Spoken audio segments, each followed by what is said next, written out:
This is a very big chair. Very nice, though. Yeah, very big chair for a guy my size. I was very worried that you wouldn't show up. Why?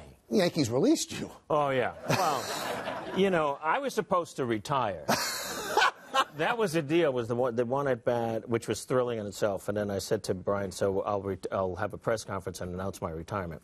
And he released me. He's cold. He's a cold guy. I can't trust Brian Cage. And it was on your birthday, I think. It was on my birthday. That's just wrong. Too. It was the greatest day of my life, I really have to say. Tell me about it. You were there. We announced it. It was so phenomenal. Well, it was over Christmas. I bumped into Derek Jeter in Costa Rica. We're working out in the gym, and he goes, you know, you look great. And I go, yeah, you know, I'm going to turn 60. He goes, really? He said, well, what would you like to do? Do something good. I said, you know what? You guys signed me to a one-day contract. I DH, whatever happens, happens, and I'll announce my retirement. I'll throw a big party for the team. What do you think? And he went, let's do this. This is great. The fans will love this. Suddenly, there I am in Tampa with the team. I got in great shape. I went to Reggie Smith, who was a great switch hitter, and he was my technical advisor on 61. He taught the guys how to hit. Right. So I called him. I said, Reggie, you got 10 days to make me the Yankee DH? And he said, get over here. And so Reggie, for 10 days, got me ready, and then I left and got to Tampa to play against the Pirates. And Paul Maholm was pitching. So when I found out who was in the rotation, being the little jock I am, I mean, I'm wearing a cup now, by the way. Because it's New York, you never know. But I saw that he wasn't a big lefty, and he was, you know, his release was a short arm, you know, like here. Right. It wasn't like back here. It didn't come overhead. So I knew where to look for it. And then I got up there, and I got 6 pitches. I fouled one off. Went down the right field line. Somebody yelled, double, and I went, oh, no, because if I get to second, I have to stop twice to pee.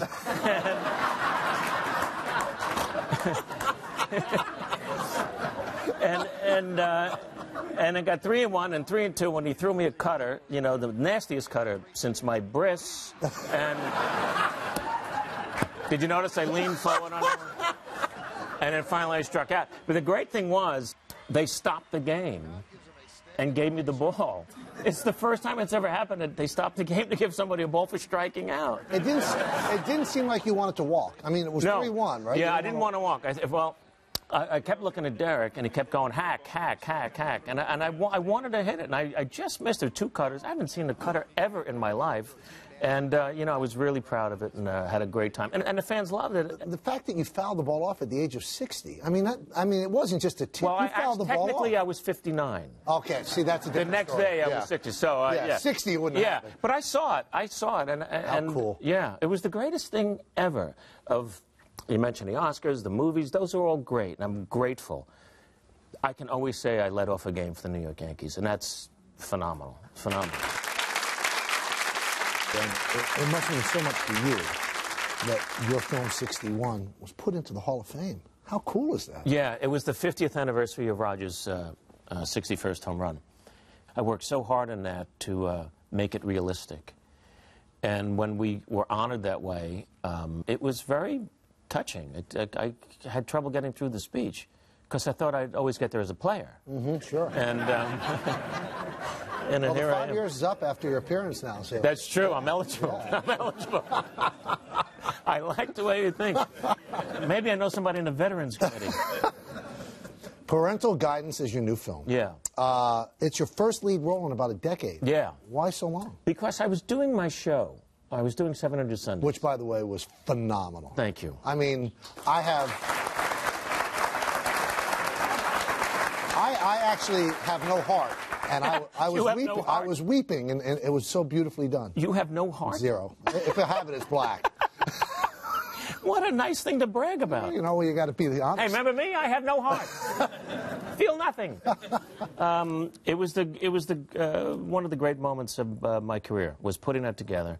And so I played it here for a year on Broadway. We toured it 3 times.